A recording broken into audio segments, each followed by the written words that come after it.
এখন আমি অনুরোধ করছি লেখক ও গবেষক জাভেদ হোসেন। সবাইকে সালাম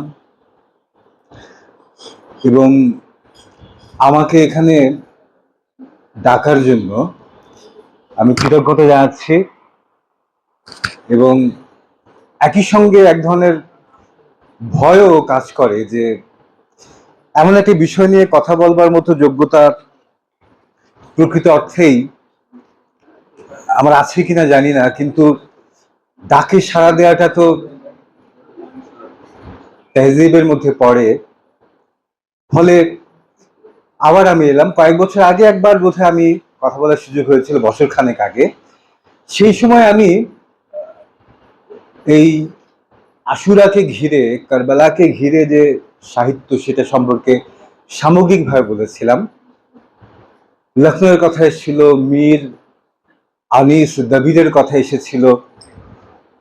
আজকে আমি যে বিষয়টা নিয়ে কথা বলবো সেটা হচ্ছে আমার ইচ্ছে বিষয়টা নিয়ে কথা বলবার, যে কারবালার যে ঘটনা, কারবালার যে ওয়াকিয়াত, এটা প্রকৃত অর্থে যদি চিন্তা করে দেখি যে খ্রিস্ট ধর্মের যখন আমরা যিশুকে ক্রুশে চড়ানোর যে ঘটনা খ্রিস্ট ধর্মের মধ্যে বর্ণিত আছে, এটা শুধুমাত্র খ্রিস্ট ধর্মের পরিধি ছাড়িয়ে মোটামুটি একটা বিশ্বব্যাপী একটা সাধারণ উপমা হয়ে গেছে।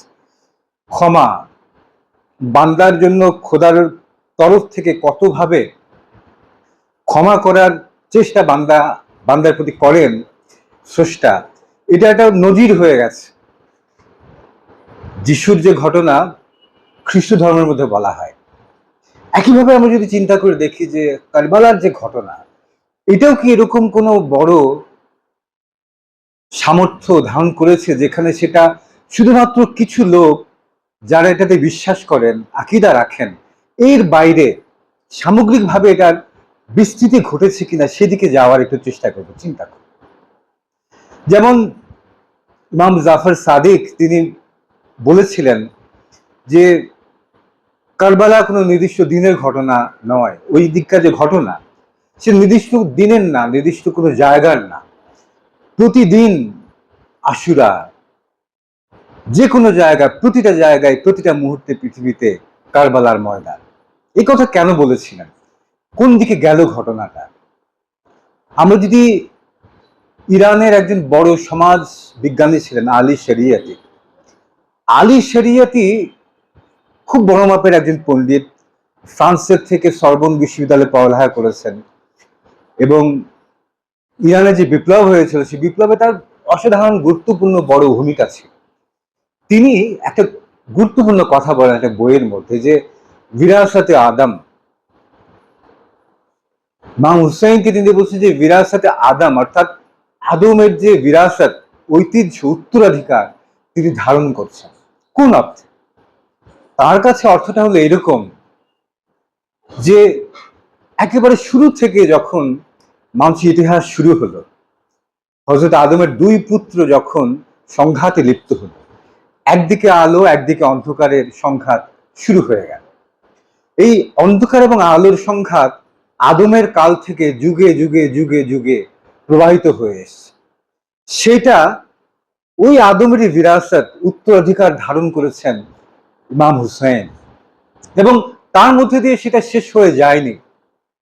কালে কালে যতজন যত যুগে, একদিকে মজলুম একদিকে জালিম, এই দুই অত্যাচারের মধ্যে যতজন যতবার মজলুমের পক্ষে দাঁড়িয়েছে, ততবার সে সেই আদমের বিরাসতকে ধারণ করে এসছে, সেই বিরাসতকে ধারণ করে এসছে। আলী শরিয়তি এই বক্তব্যের মধ্যে দিয়ে আমরা দেখতে পাবো যে পরবর্তী কালেও আমার বিশেষ আজকে জোর থাকবে উর্দু সাহিত্যের দিকে। উর্দু সাহিত্যের মধ্যে কেমন করে এই ঘটনাগুলো প্রভাব বিস্তার করেছে বিভিন্ন রূপে এসে, সেদিকে আপনাদের সামনে যাব। এর আগের বার আমরা গেছিলাম সরাসরি মার্সিয়া সাহিত্যের দিকে। আমরা লখনৌ ঘরানার কথা বলেছিলাম, আনিসের কথা বলেছিলাম, দাবিরের কথা বলেছিলাম। আজকে সেদিকে যাব না। সামগ্রিকভাবে কতভাবে যে এই একই ঘটনা আমাদের সাহিত্যের মধ্যে বিভিন্ন রূপে বারবার ফিরে এসেছে, ধর্ম নির্বিশেষে, বিশ্বাস নির্বিশেষে, কাব্যের নির্বিশেষে এই একই ঘটনা যে কতবার ফিরে এসেছে। অত্যাচারিতের পক্ষে দাঁড়িয়ে, মজলুমের পক্ষে দাঁড়িয়ে যে জালিম তার বিপক্ষে দাঁড়ানো, প্রতিবার যে ফিরে আসে আদমের বিরাসত, সেই আদমের কাল থেকে যে অত্যাচারের বিরুদ্ধে লড়াই, অন্ধকারের বিরুদ্ধে লড়াই, জুলমের বিরুদ্ধে লড়াই, সেই লড়াইটা যে আসলে হযরত আমাদের ইমাম হুসাইনের কাল থেকে, তার আত্মত্যাগের পর থেকে কেমন করে সেই ঘটনা ছড়িয়ে গেছে, কত ভাবে অত্যাচারিতের পক্ষে দাঁড়ানোর একটা রূপক হয়ে গেছে। বারবার বিশ্বাস অবিশ্বাস সবকিছুকে ছাপিয়ে এই ঘটনা যে পুরো পৃথিবীতে একটা নজির হয়ে রয়ে গেছে। বিশ্বাস ছাপিয়ে, সাহিত্য ছাপিয়ে, ভাষা ছাপিয়ে অত্যাচারিতের পক্ষে যে অত্যাচারী তার বিপক্ষে দাঁড়ানো একটা প্রতীক হয়ে গেছে। সেই জায়গাতে আমরা যাচ্ছি। একেবারে গোড়ার দিকে যদি যাই, উর্দু সাহিত্যে প্রথম দিককার একজন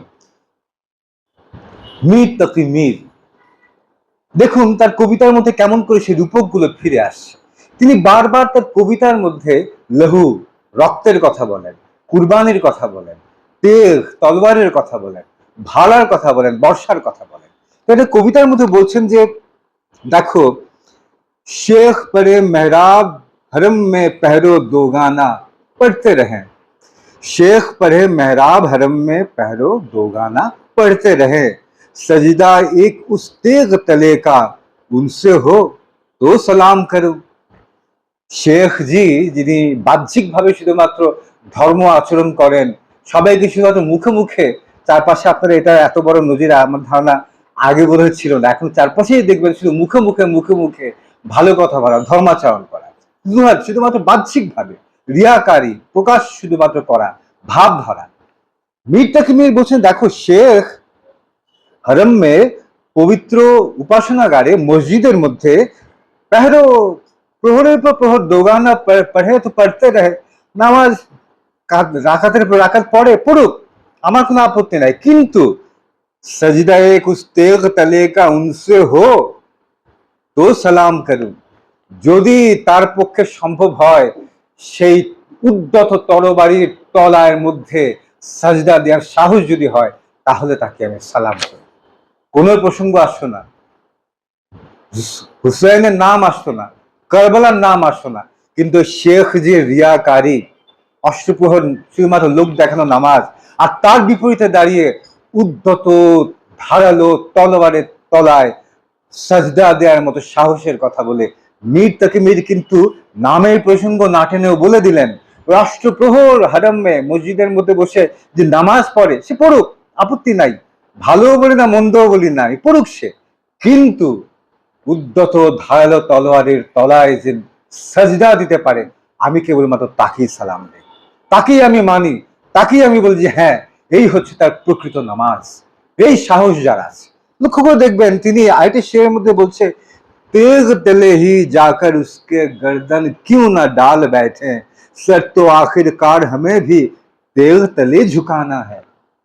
সবাই তো মরে যাবে একদিন, মাটির মধ্যে তার শেষ শয়ন, সুতরাং সবাই যেখানে মাটির মধ্যে শয়ন দিবে, সবার যেখানে শেষ পর্যন্ত মাটিতেই শয়ন, মাটিতেই তার মাথা ঝুঁকানো ছাড়া অন্য কোনো উপায় নেই, আমি কেন অন্য কিছু করি না, তেগ তেলে হি যাকার উসকে কিউ না গর্দন ডাল কে যা बैठे, সেই উদ্যত তলোয়ারের তলাতেই গিয়ে বরং আমি আমার গর্দান ঝুঁকিয়ে, মাথা ঝুঁকিয়ে, ঘাড় ঝুঁকিয়ে বলি যে দাও, তোর উদ্যত তরবারি নামিয়ে আনো, একটা কারণে আমি মাথাটা ঝুঁকাবো, আমার মাথা, সবার তো মৃত্যু হবে, এই ধুলোর মধ্যে তার মাথা গড়াগড়ি খাবে, আমি নির্দিষ্ট কোন একটা কারণে ওই তার উদ্যত তরবারির তলায় গিয়ে মাথা ঝুঁকিয়ে যদি জীবন বিসর্জন করতে পারি, তাহলে তার কোনো অর্থ দাঁড়াতে পারে।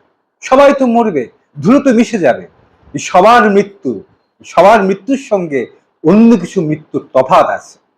আলী শরিয়তের প্রসঙ্গ টেনেছিলাম, তেমনি সবাই মরে যাবে, সবাই মরে যাবে, সিয়াহ মত, অন্ধকার মৃত্যু।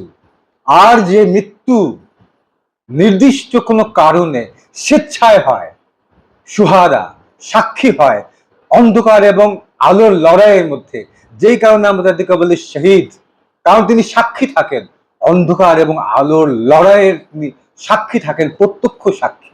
আলী শরিয়তে বলছেন সুরখ মত, যে মৃত্যু অন্ধকার নয়, রক্ত দেয় বলে সেই মৃত্যু ধুলোর মাঝে আলপনা এঁকে দেয় সত্যের পক্ষে।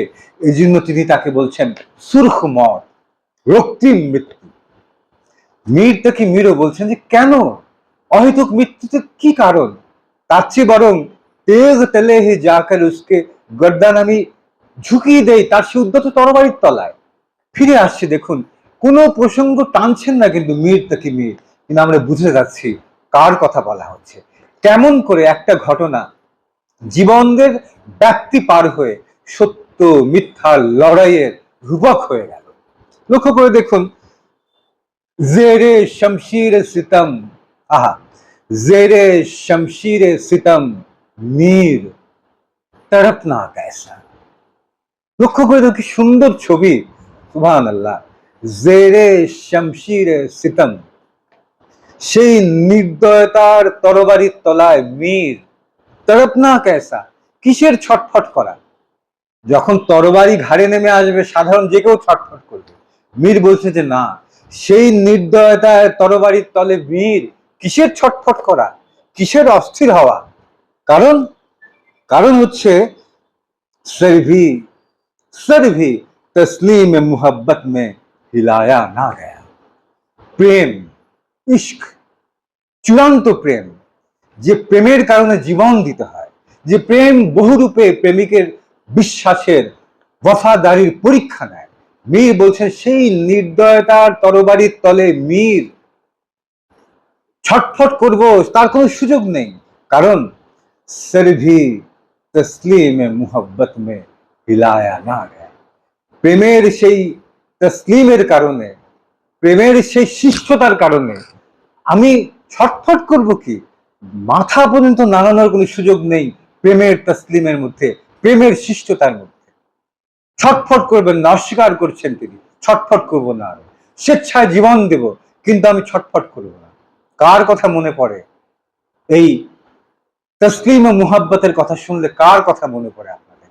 একজনের কথাই মনে পড়তে বাধ্য পৃথিবীর ইতিহাসে। লক্ষ্য করে দেখুন যে ইস দশতে सैल संभाल ही के कदम रख, इस दश्त आए सैल संभल ही के कदम रख, हर समत यहाँ दफन मिरा तशना लबी है। सुभान अल्लाह। हर समत यहाँ दफन मिरा तशना लबी है। মীর বলছেন যে এই মরুভূমির মাঝে হে বন্যা, সাইল সম্ভল কে কদম রাখ, সাবধানে পা রাখো। ছবিগুলো লক্ষ্য করে দেখুন, মরুভূমি যেখানে চারদিকে কেবলমাত্র ধুধু, বালি বালি এবং বালি, উষ্ণতা আর তৃষ্ণা। কিসের কথা মনে পড়ে? মরুভূমি, তৃষ্ণা, এগুলো শুনলে কার কথা মনে পড়ে, কিসের কথা মনে পড়ে? সেখানে মীর বলছেন এই মরুভূমির মধ্যে যেখানে কোথাও কোনো জল নেই, সেই জায়গাতে হে জলের বন্যা, সাবধানে পা রাখো। কেন?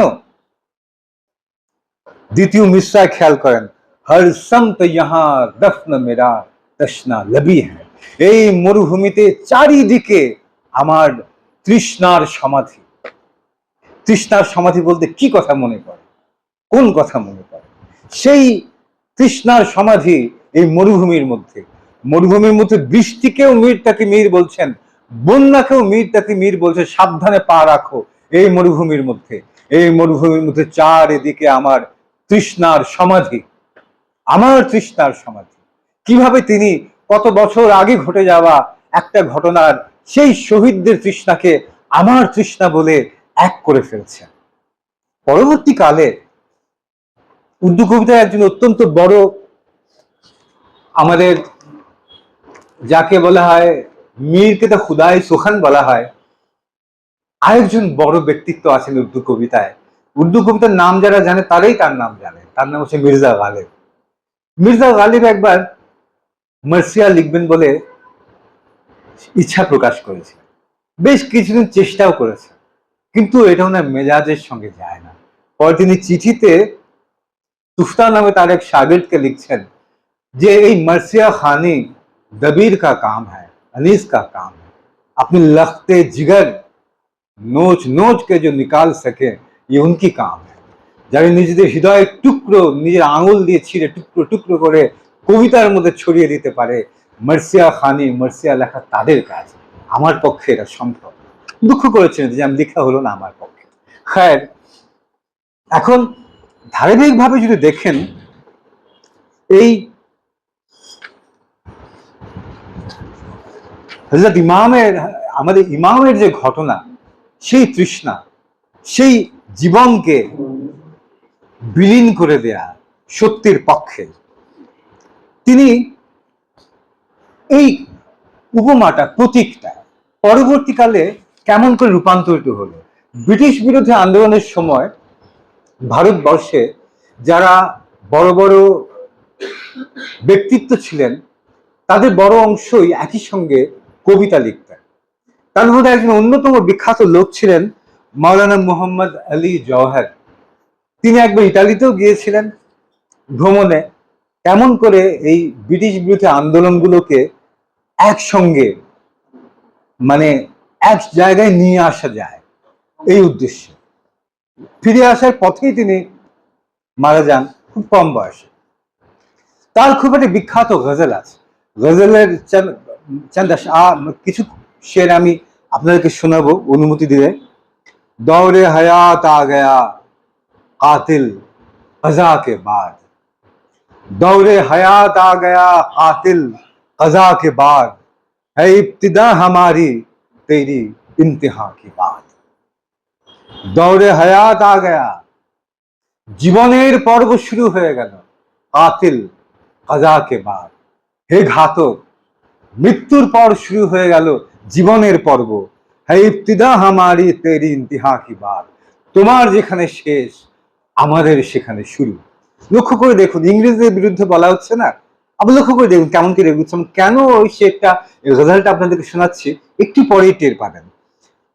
जीना वो क्या कि दिल में ना हो तेरा आरज़ू, जीना वो क्या, जीना वो क्या कि दिल में ना हो तेरी आरज़ू, बाकी है मौत ही दिले बेमुद्दवा के बाद। সে কেমন জীবন, সে কেমন জীবন, যে জীবনে হৃদয়ের ভেতরে তোমাকে পাওয়ার আকাঙ্ক্ষা থাকে না। সে কেমন জীবন যেখানে হৃদয়ের ভেতরে তোমাকে পাওয়ার আকাঙ্ক্ষা থাকে না। বাকি হ্যাঁ মত হি দিলে বেমুদ্দা কি বাত, যেখানে হৃদয়ের ভেতরে কোনো মুদ্দাওয়া নেই, কোনো চাওয়া নেই, এরপরে আর মৃত্যু কি হতে পারে? এরপর তার কোনো মৃত্যু নেই, এটাই সবচেয়ে বড় মৃত্যু। তারপরে শের, তুঝসে মুকাবিল কে কিসে তাব হ্যাঁ বলে, মেরা লহু ভি খুব হ্যাঁ তেরে হিনা কি বাত, মেরা লহু ভি খুব হ্যাঁ তেরে হিনা কি বাত। অর্থাৎ তুঝসে মুকাবিল কি কিসে তাব হ্যাঁ বলে, তোমার মোকাবেলা করবে, তোমার সামনাসামনি আসবে কোনো কিছু নিয়ে, এমন সাহস কার আছে? তবে এইটুকু আমি বলতেই চাই, মেরা লহু ভি খুব হ্যাঁ তেরে হিনা কি বাত, তোমার হাতের মধ্যে যে তুমি মেহেদি দাও, আমার নিজের রক্তের রংটা কিন্তু তোমার মেহেদির তুলনায় খুব একটা কম লাল না।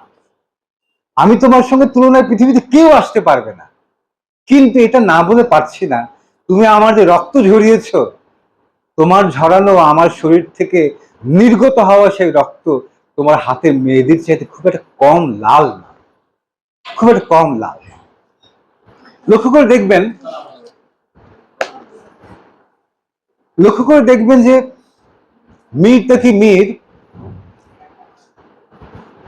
একটা শেরের মধ্যে, আমরা আচ্ছা আমি অন্যদিকে চলে যাচ্ছি, আসলে উর্দু কবিতা থেকে মুশকিল হয়ে যায় একদিক থেকে আরেকদিকে চলে যাওয়া, কিন্তু वक्त की पाबंदी है। বলছে কি, আহা, लज्जत हनूज मैदान इश्क में नहीं, आता है लुत्फे जुर्म तमन्ना सजा के बाद, आता है लुत्फे जुर्म तमन्ना सजा के बाद, লুৎফে জুরমে তামান্না, জুরমে তামান্না, কোনো কিছু চাওয়াটার যে অপরাধ, সে অপরাধের মজা কখন পাওয়া যায়? যখন সাজা হয়ে যায়, তারপরে সেই কিছু চাওয়ার যে সাজা, সেই সাজার আনন্দ পাওয়া যায়। এরপরে যেটার কারণে আসলে আপনাদেরকে এতগুলো শের শুনিয়ে দিলাম, এই শেরটা শুনলেই বুঝবেন কেন আমি শেরগুলো শোনালাম।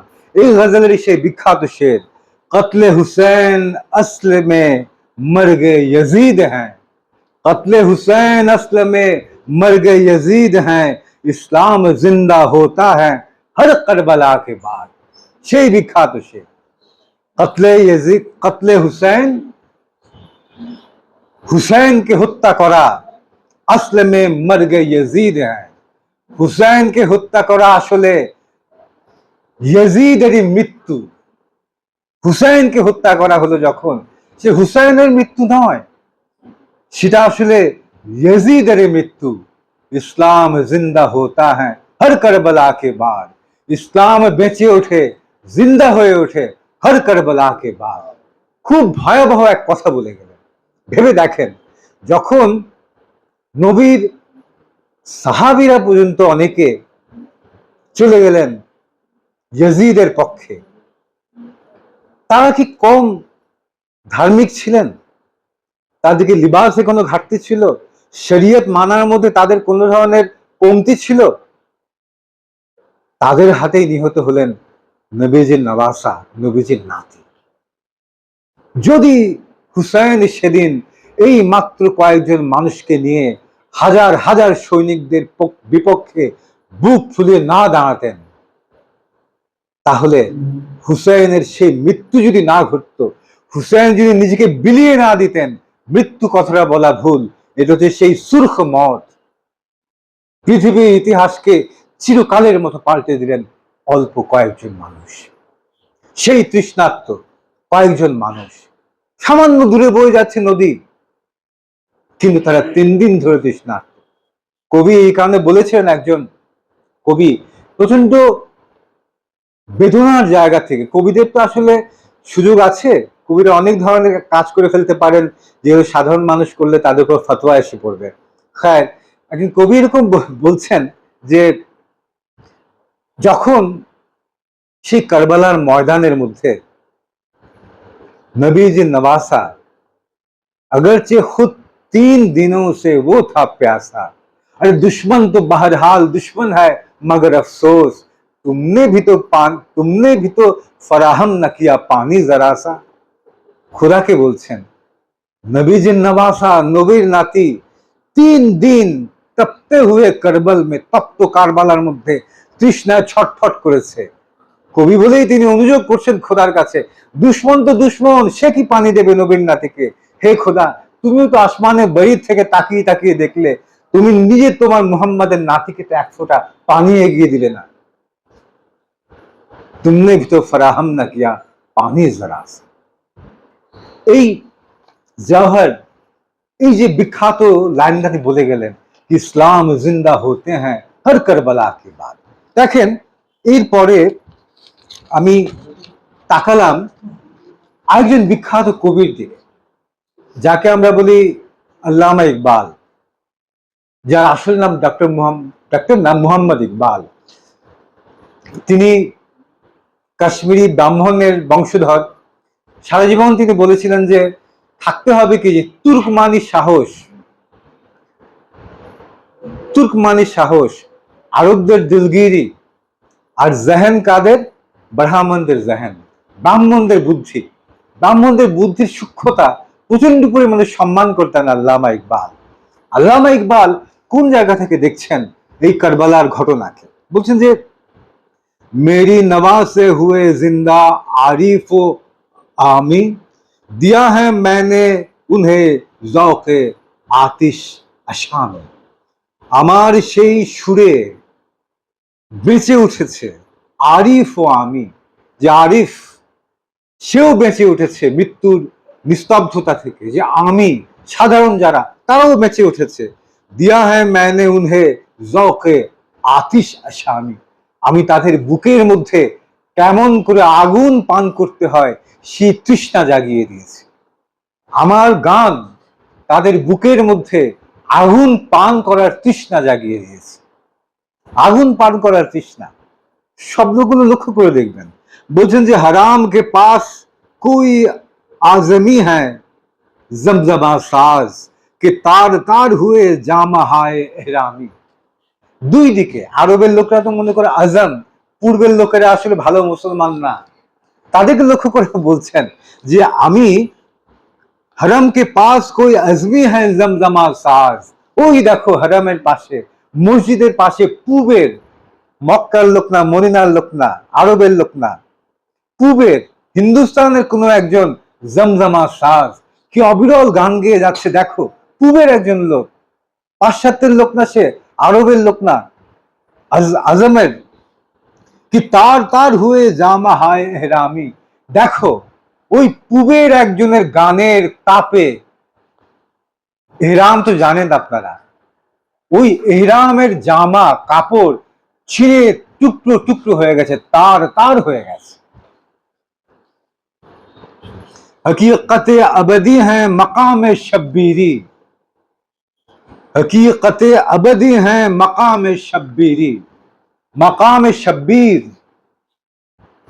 হুসাইনের যে মাকাম, যে উচ্চতা, সে মাকামে শব্বিরি কি হচ্ছে, হকিকতে আবাদি হ্যাঁ, সৃষ্টির শুরু থেকে যে সত্য চিরকাল প্রবহমান, সৃষ্টির শুরু থেকে যে সত্য প্রবহমান হয়ে আছে, সেই সত্য হচ্ছে কি মাকামে শব্বিরি। শব্বিরের উচ্চতা হচ্ছে সেই মাকামে, সেই উচ্চতাতে। কারণ বদলতে রহতে হ্যাঁ আন্দাজে কুফি ও শামি।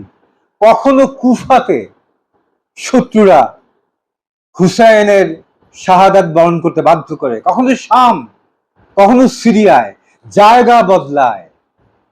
লক্ষ্য করুন, শাম কখনো কখনো কুফা, জায়গা বদলায়, কিন্তু ওই যে সৃষ্টির শুরু থেকে মাকামে শব্বিরি, সত্যের পক্ষে দাঁড়িয়ে, বাতিলের বিপক্ষে দাঁড়িয়ে, মিথ্যার বিপক্ষে দাঁড়িয়ে, অন্ধকারের সঙ্গে যে লড়াই, সেই মাকামে শব্বিরি, সেই হুসাইনের লড়াই চিরকাল চলে আসছে, সৃষ্টির শুরু থেকে চিরকাল চলবে, শুধু জায়গা বদলায়, কখনো কুফায়, কখনো শামে, হয়তো বলতে পারেন কখনো তেহরানে। আজকে জায়গা বদলায়, কিন্তু মাকামে শব্বিরি সৃষ্টির শুরু থেকে তার জায়গা বদলায় না। সেই সত্যের সঙ্গে মিথ্যার লড়াই চিরকাল প্রবহমান। ইকবাল বলছেন এটা, কোন জায়গা থেকে তিনি দেখছেন মাকামে শব্বিরিকে, কিন্তু একই সঙ্গে তার একটা বেদনাও ছিল। বেদনাটা কি? বেদনাটা হচ্ছে কাফিলায়ে হিজাজ মে এক হুসैन भी नहीं। মানে এতজন যে হজ করতে যান, ইকবাল খুব দুঃখ করে বলছেন, খুব দুঃখ করে বলছেন, কাফিলায়ে হিজাজ মে, ওই যে হিজাজের দিকে, মক্কার দিকে যাচ্ছে এত কাফিলা, এত কাফিলার মধ্যেও হুসैन एक भी नहीं, একজনও হুসাইন নাই। এখন কত কাফেলা যায়, লক্ষ লক্ষ লোক গিয়ে কত ভাবে না হজ করছেন, কত ভাবে তারা হজের টাকা জমাচ্ছেন। সরকারি কর্মকর্তারা নাকি তাদের যে বেতনের টাকা, সে টাকা হাত দেন না, ঘুষের টাকা দিয়ে বাড়ি করেন, গাড়ি করেন, ছেলে মেয়েদেরকে বিদেশ পাঠান, নিজেরা গাড়ি কেনেন, চাকরিটা যে বেতন সেটাই হাত দেন না। কেন? ওই বেতনের টাকাটা দিয়ে হজ করেন। ফলে কেউ বলতে পারবে না যে হারামের টাকা হজ করেছে। তো ইকবাল জানতেন, ফলে তিনি বলছেন যে এই যে কাফিলায়ে হিজাজ মে এক হুসাইন ভি নেহি, মিথ্যা বলেননি। এত যে কাফেলা যাচ্ছে হিজাজের দিকে, এত যে কাফেলা যাচ্ছে মক্কা শরীফের দিকে, ইকবাল দুঃখ করে বলছেন হুসাইন এক ভি নেই, একজনও হুসাইন নেই। এত কাফিলা, লক্ষ লক্ষ লোক যাচ্ছে কাবা শরীফের দিকে, কিন্তু হায়, এই লক্ষ লক্ষ কাফেলার কোটি কোটি লোকের মধ্যে একজনও হুসাইন নেই, একজনও হুসাইন নেই।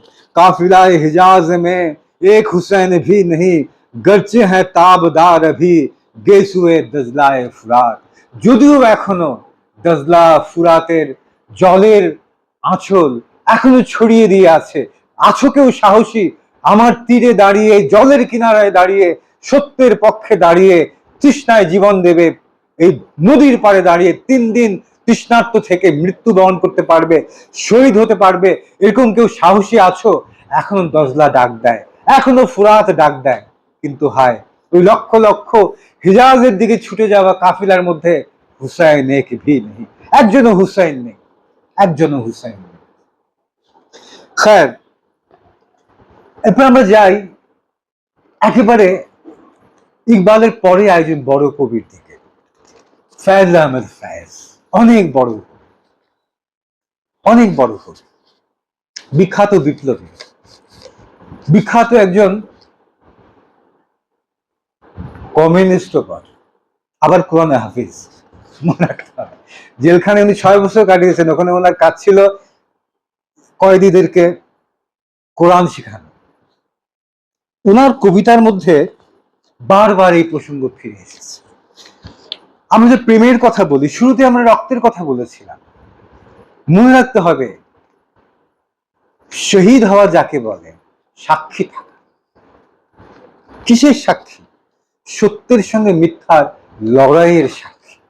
এবং সেই লড়াইয়ের সাক্ষী যখন আপনি জালিমের বিরুদ্ধে লড়াই করবেন, মনে রাখতে হবে জালিমের বাজু শক্তি বরাবরই বেশি থাকে। তারপরেও যে তার বিরুদ্ধে লড়াই করে, জালিম কখনো যে মজলুম, যে সত্যের পক্ষে লড়াই করলো, তার ইতিহাস কখনো লিখে রাখবে না। সে নিজের জুলুমের ইতিহাস লিখবে না। সে ইতিহাস কে লেখে? সে ইতিহাস কে লেখে?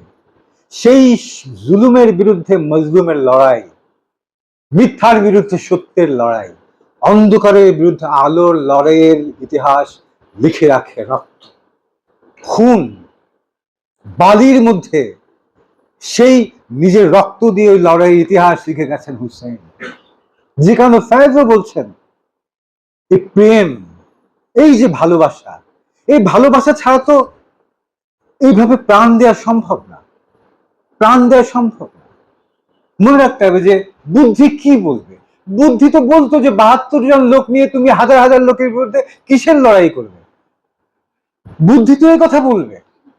কেবলমাত্র প্রেম বলবে যে না, এটা হিসাবের লড়াই না, হিসাবের লড়াই না। আল্লামা ইকবালের দুর্দান্ত শের আছে। উনি বলছেন যে সেই হযরত ইব্রাহিমের কথা বলছেন, হযরত ইব্রাহিমের কথা। हजरत इब्राहिम के नारे नमरूद में बेखतर कूद पड़ा इश्क, नारे नमरूद में बेखतर कूद पड़ा इश्क। নমরুদ কি করেছিলেন? হযরত ইব্রাহিমকে অগ্নিকুণ্ড জ্বালিয়ে তার মধ্যে ঝাঁপ দিতে বলেছিলেন। হযরত ইব্রাহিমকে বিন্দুমাত্র দ্বিধা করেছেন? তিনি জানতেন যাকে তিনি ভালোবাসেন তার খালিক, তিনি সত্য। নির্দ্বিধায় তিনি সেই অগ্নিকুণ্ডের মধ্যে ঝাঁপ দিয়েছিলেন। ফলে সেই অগ্নিকুণ্ড কি হয়েছিল? সেই অগ্নিকুণ্ড ফুল বাগান হয়ে গিয়েছে। আল্লামা ইকবাল বলছেন, সেই ইব্রাহিম আসলে কে? সেই ইব্রাহিম হচ্ছে প্রেম। যে ইব্রাহিমের শরীর দেখছো, ইব্রাহিমের শরীরের ধরে প্রেম লাভ দিয়ে পড়েছে আগুনের মধ্যে। বিশ্বাস, ভালোবাসা, কতটা ভালোবাসা মাসুকের প্রতি, কতটা বিশ্বাস মাসুকের প্রতি, আশিকের, যে জালিমের জ্বালানো অগ্নিকুণ্ডের মধ্যে ঝাঁপ দিয়ে পড়েছে নির্দ্বিধায়। আল্লামা ইকবাল বলছে, বেখতর कूद पड़ा आतिशे नमरूद में इश्क, अक्ल है महवे, अक्ल है महवे गमे। ওদিকে আকল কি দাঁড়িয়ে আছে? আকল হ্যায় মেহবে দরে লবে বাম আখি। একদিকে দেখো প্রেম নির্দ্বিধায় জালিমের জ্বালানো অগ্নিকুণ্ডের মধ্যে ঝাঁপ দিয়ে পড়লো। বুদ্ধি তখনও ছাদের কিনারায় দাঁড়িয়ে দাঁড়িয়ে তামাশা দেখে যে আগুনে ঝাঁপ দেবো কি দেব না, কটুক কিভাবে ঝাঁপ দিলে কম পুড়তে পারি, আগুনটা কতক্ষণ নিতে পারে, বুদ্ধি বসে বসে হিসাব করে। আর প্রেম ইব্রাহিমের রূপ ধরে লাফ দিয়ে নির্দ্বিধায় ঝাঁপিয়ে পড়ে জালিমের জ্বালানো অগ্নিকুণ্ডের মধ্যে। জালিমের জ্বালানো অগ্নিকুণ্ডের মধ্যে খাজা দর দেহলভি নামে একজন কবি আছেন। আচ্ছা, ওদিকে না যাই, আমি ফয়েজের মধ্যে ছিলাম, ফয়েজে ফিরে আসি। ফয়েজ আহমেদ ফয়েজ বলছেন, দেখেন কেমন করে ফিরে আসছে সেই হুসাইনের কথা, সেই রক্তের কথা, সেই মরুভূমির মধ্যে রক্তের অক্ষরে লিখে যাওয়া মজলুমের সত্যের সঙ্গে মিথ্যার লড়াইয়ের ইতিহাসের কথা। ফয়েজ আহমেদ ফয়েজ বলছেন, না তন মে খুন ফরাহম,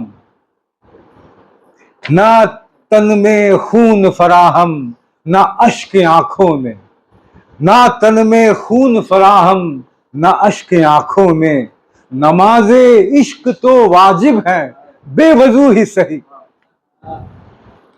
ना तन में खून फराहम ना अश्क आंखों में, नमाजे इश्क तो वाजिब है बेवजू ही सही। প্রেমের নামাজের অজু একটা মাত্র জিনিস দিয়ে করা যায়, সেটা কি? নিজের শরীর থেকে ঝরে পড়া রক্ত দিয়ে কেবলমাত্র এই প্রেমের নামাজের আগে অজু করতে হয়। আর তা যদি না পাও, ওই যে বলেন পানি দিয়ে নামাজ পড়ো, তায়াম্মুমের ব্যবস্থা আছে। তায়াম্মুমের ব্যবস্থা কি? নিজের চোখের জল, হয় নিজের শরীরের রক্ত, আন্দোলন নিজের চোখের জল, এই কেবলমাত্র এই দুটো দিয়েই অজু করে প্রেমের নামাজ পড়া যায়। কিন্তু ফায়েজ বলছেন না তন মে খুন ফরাহম, শরীর পুরো নিংড়েও দেখি এক বিন্দু রক্ত বাকি নাই। ওই অত্যাচারীর লড়াই, অত্যাচারীর সাক্ষী হতে গিয়ে আমার শরীর থেকে প্রতিবিন্দু রক্ত ঝরে পড়েছে। তাকে দেখার বাসনায় আমার চোখের মধ্যে এক বিন্দু জলও বাকি নাই। এখন কিভাবে প্রেমের নামাজ পড়বে? তাহলে অজু করার উপায় কি?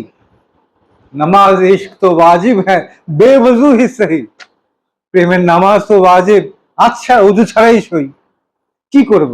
দুটা মাত্র উপায় অজু করার, দুটার কোনোটার কোনো ব্যবস্থা নাই। নামাজ ইশক তো ওয়াজিব হ্যাঁ বেওযু হি সহি। খেয়াল করে দেখবেন, ফায়েজ বলছেন না গওয়াও নবকে নীম কশ, न गवाओ नव के नीम कश, दिले रेजा रेजा गवा दिया। जो बचे हैं संग समेट लो, तने दाग दाग लुटा दिया। লক্ষ্য করে দেখুন, একই ছবি, সেই একই ছবি আপনাদের চোখের সামনে ভেসে উঠবে। কারবালার ময়দানের ছবি। লিখছেন কে? ফায়েজ আহমেদ ফায়েজ। কি কথা বলছেন? না গওয়াও নাওকে নীম কশ, তোমার এই ধনুকের মধ্যে থেকে যে তীরগুলো আছে ওইগুলো নষ্ট করো না। নিম আকাশ আধা যেগুলো বিধে আছে সেগুলো নষ্ট করো না। দিলে রেজা রেজা গওয়া দিয়া, আমার এই ছিন্ন বিচ্ছিন্ন হৃদয়কে আমি বিলিয়ে দিয়েছি। গওয়া দিয়া जो बचे हैं संग समेट लो, तने दाग दाग लुटा दिया। যে দু চারটু ঢিল এখনো বাকি আছে আমার দিকে ছুঁড়ে মারার জন্য, সেগুলো সমেট লো, এক জায়গায় গুছিয়ে নিয়ে আসো। মানে দাগ দাগ লুটা দিয়ে আমার ক্ষত বিক্ষত শরীর আমি মেলে ধরেছি। কত ঢিল ছুড়বে তোমরা আমার দিকে, ছোড়ো, অসুবিধা নেই। মেরে চারা अगर को नवेद हो, दुर्दांत मेरा चारा अगर को नवेद हो, सफे दुश्मना को खबर करो। চারা ঘর যে, চারা মানে উপায়, আমরা বলি না বেচারা, বেচারা মানে যার কোনো উপায় নাই। চারা মানে উপায় ফার্সিতে, বেচারা যার কোনো উপায় নাই।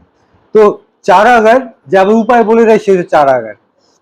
মেরে চারাগার কো নবেদ হো, যারা এই চারাগারে আবার সাহিত্যের মধ্যে খুব বিরক্তিকর লোক, নিজে কোনো সহযোগিতা করতে পারে না, খালি পরামর্শ দেয়। বিপদের সময় যখন আপনি সহযোগিতা দরকার, তখন লোকজন সে কানে কাছে জ্ঞান জ্ঞান করে পরামর্শ দেয়। এর চেয়ে বিরক্তিকর আর কিছু নেই।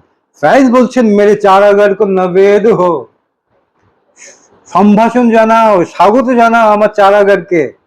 সফে দুশ্মনা কো খবর করো, শুধু ওই চারাগার যারা আমার বন্ধু বেশি, যারা খালি উপদেশ দেয় তাদেরকে বললেই হবে না। সফে দুশ্মনা কো খবর করো, দুশ্মনের কাতার দাঁড়িয়ে আছে দূরে, ওদেরকেও খবর দাও, ডেকে আনো। কেন? কারণ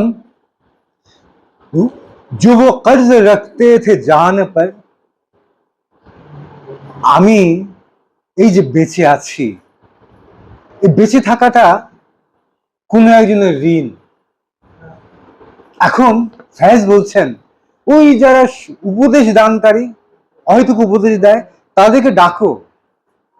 ওই যে দূরে দাঁড়িয়ে আছে সারি বেঁধে দুশ্মনের দল, তাদেরকেও নিয়ে এসো। কারণ কি? লক্ষ্য করে দেখি সূক্ষ্মভাবে ফায়েজ কি সূক্ষ্মভাবে সেই প্রতীকটাকে ব্যবহার করছেন। উপদেশদাতাদেরকে ডাকো, শত্রুরা দাঁড়িয়ে আছে সারি বেঁধে, ওদেরকে নিয়ে আসো। কেন? কারণ जो वो कर्ज रखते थे जान पर, এই যে প্রাণ আমার, যার কাছে ঋণী এই প্রাণের জন্য আমি, সেই ঋণ वो जो कर्ज रखते थे जान पर, वो हिसाब आज चुका दिया। সেই হিসাব আজকে আমি চুকিয়ে দিচ্ছি। ওই ডাকো উপদেশদাতাদেরকে, ডাকো সারি বেঁধে দাঁড়ানো দূরের শত্রুদেরকে। সে একই ছবি লক্ষ্য করে দেখুন। লক্ষ্য করি সে একই ছবি। একদিকে সেই কুফার দিকের সেই পরামর্শদাতারা যারা ডেকে নিয়ে এসেছিল হুসাইনকে, সেই কথা মনে পড়ে না? উপদেশদাতা যারা বিপদের সময় কাছে আসতো না, শুকনো পরামর্শ দিয়ে গেল, যারা বিপদের মুখে ফেললো সপরিবার ইমাম হুসাইনকে, তাদেরকেই বলছেন ফয়েজ। কি বলছেন তাদেরকে? তাদেরকে বলছেন উপদেশদাতা, যারা কেবল শুকনো উপদেশ দেয় চারাগার। আর অপরদিকে সফে দুশ্মনা, এজিদের সৈনিক। ডাকো দুই পক্ষকে, আমি কাউকেই ভয় পাই না, কারণ এই যে প্রাণ, যার কাছে ঋণী আমি প্রাণের, সে ঋণ আজকে আমি এখানে শোধ করে দিয়ে যাচ্ছি। একই ছবি। কি অদ্ভুত সুন্দর করে বলে গেলেন ফয়েজ। লক্ষ্য করে দেখুন। আহা, আপনি জানেন বোধহয় যে মানে লখনৌয়ের দিকে ওরা একটু স্টাইলিশ হয় বেশি, আপনি তো জানেন। যে ফাহিমরা ভালো বুঝবে, ভবিষ্যতে আশা করি লক্ষ্য রাখবে যে ওরা কাজকালাহি করতো, টুপিটা পরে একটু ব্যাকা করে রাখতো। মানে টিনেজার, কম বয়সী যারা ছিল না, ওরা এরকম করতো যে ওরা এই টুপিটাকে একটু বাঁকা করে রাখ। কম বয়স তো,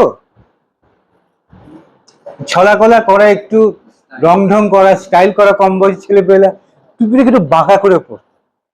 এটাকে বলে কাজকুলাহি। ফয়েজ বলছেন, লক্ষ্য করে দেখুন, करो कजबी पे सरे कफन मेरे कातिलों को गुमा ना हो। करो कजबी पे सरे कफन मेरे कातिलों को गुमा ना हो कि गुरूर इश्क का बाकपन पस मर्ग हमने भुला दिया। যে প্রাণ দিলাম, প্রেমে প্রাণ দিলাম আমি, ডাকলাম এই যারা কুফাবাসীর সেই শুকনা উপদেশদাতা, এর চেয়ে বড় শত্রু আর কে হয়? অপরদিকে তলোয়ার হাতে, তীর ধনুক হাতে, বল্লম হাতে শত্রুরা। সবাইকে ডেকে আনলো, আজকে আমি আমার প্রাণ যার কাছ থেকে পাওয়া সে ঋণ শোধ করে দিলাম। ফয়েজ এরপরে বলছেন, করো কজবি पर सरे कफन मेरा कातिलों को गुमाना। ওই যে মৃত্যু হলো আমার, প্রাণ দিলাম, এরপর এখন আমাকে দাফন করা হবে, কাফন পরানো হবে আমাকে। ফয়েজ বলছেন, আমাকে যখন কাফনটা পরাবে, কাফন পরানোর সময় আমার কাফনের মাথার যে কাপড়টুকু আছে, এইটাকে একটু বাঁকা টুপির মতো ব্যাকা করে দিও। দিও কেন? আমার কাফনের মাথার অংশটাকে ওই লখনৌয়ের ছেলে ছোকরা যেরকম ঢং ঢং করে বেড়ানোর সময় টুপি বাঁকা করে পড়ে, ফয়েজ বলছেন আমার মৃত্যুর পর যখন কাফন পরাবে, আমার মাথার কাফনের অংশটুকু যে কাপড় দিয়ে ঢাকবে সেটা একটু ব্যাকা করে দিও, ওই লখনৌ ছেলেদের মতো। কেন ব্যাকা করবে? কারণ कि हुरूर इश्क का बाकपन बस मर्ग हमने भुला दिया। যাতে শত্রু এই কথা মনে না করে মৃত্যুর পর আমি প্রেমের অহংকারকে ভুলে গেছি। বেঁচে থাকতে যেমন আমি মাথার টুপিটা বাঁকা করে পড়তাম, মৃত্যুবরণ করেছি আমি আমার প্রেমের জন্য, যেটা আমার শত্রু মনে না করে প্রেমের জন্য মরে আমি আমার প্রেমের অহংকারকে ভুলে গেছি। সুতরাং আমার মৃত্যুর পর আমার মাথার কাফনের অংশটুকু একটু বাঁকা করে দিই, कि पसे मर्ग हमने भुला दिया, এই কথা যেন মনে না করে। আবার দেখুন, এই একই ফয়েজ বলছেন যে कत्ल गाहों से चुनकर हमारे आलम और निकलेगी उशाक़ के काफिले। থেমে গেছে কি? না, থেমে যায়নি। হুসাইনের পর থেমে যায়নি, বরং ইসলাম জিন্দা হতে হ্যাঁ হর কারবালা কে বাদ। ওই একই ঘটনা, হুসাইনের মৃত্যুর মধ্যে দিয়ে আসলে ইসলাম জিন্দা হয়েছে, একই ঘটনা। फैज अहमद फैज কিভাবে বলছেন, কি সুন্দর। ये कत्ल गाहों से चुन चुन कर हमारे आलम और निकलेंगे उशाक के काफिले। ये कत्ल गाह, বদ্ধভূমি, যেখানে আমাদেরকে হত্যা করা হয়েছে, সেইখান থেকে আমাদের হাত থেকে লুটিয়ে পড়া আলম, আপনি জানেন আলম কি, সেই পতাকা চুন চুনকে বেছে বেছে কেউ না কেউ তুলে নেবে। ওই যেখানে আমরা নিহত হয়েছি ভালোবাসার কারণে, সেইখানে আমাদের হাত থেকে খসে পড়া সে আলমগুলো, পতাকাগুলো তুলে তুলে নিয়ে और निकलेंगे उषा के काफिले, আবার প্রেমিকদের নতুন কাফেলা বের হবে। আমরা নিহত হয়েছি কারবালার ময়দানে, তাতে কি? আমাদের হাত থেকে ঝরে পড়া সেই আলম, আমাদের পতাকাগুলো তুলে তুলে বেছে বেছে তুলে নিয়ে আর নিকলেঙ্গে ফির উশাককে কাফিলে, নতুন প্রেমিকদের কাফেলা শুরু হবে আবার। থামবে না লড়াই, নতুন করে প্রেমিকদের কাফেলা শুরু হবে। আর जिनकी राह तलब से हमारे कदम मुख्तसर कर चले थे दर्द के फासले। আর সে যে রাহে তলব, যে দিকে গেলে আমার ভালোবাসার পূর্ণতা হবে, সেই দিকে হামারে কদম, আমরা দুটো পা তো ফেলেছি। ফলে আমাদের পথ থেকে যারা নতুন করে কাফেলা শুরু করবে, তাদের সেই ভালোবাসার পথে আমরা দুই কদম হলেও এগিয়ে দিয়ে গেছি। আমি একটু বলবো? আচ্ছা, আপনার অনুমতি আছে যেহেতু অবশ্যই বলবো।